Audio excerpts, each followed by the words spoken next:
এখন বিষয় হল, যে ব্যক্তি 3টি নাম পেয়েছে এবং যে গুরুদ্রোহী হয়নি তিনি বিমুখ হয়ে গেছেন।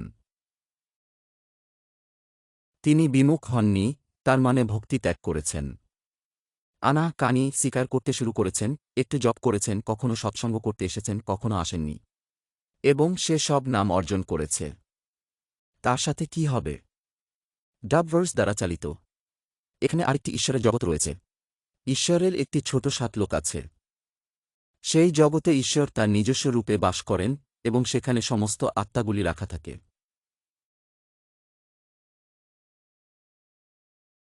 তিনি অত্যন্ত দয়ালু। এবং যখনই ভক্তিযুগ আসে, তখন তিনি এই পৃথিবীতে তাদের জন্ম দেয়।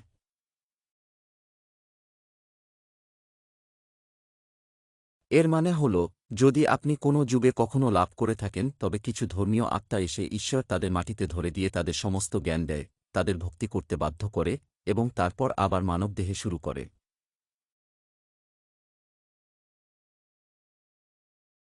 তাই ওই নিজস্ব লোকজন, যারা এখন জন্ম নিয়েছে, এখানে এসেছে। এখন ভক্তিবৎ চলছে। তাই এই ভক্তিকালে এসে এখানে জন্ম নেওয়া সেই আত্মারা, যারা শতলোক থেকে ভগবানের শতগুণ থেকে জন্ম নেওয়া হয়েছে, তারা অবিলম্বে মানুষ জন্ম পাচ্ছে।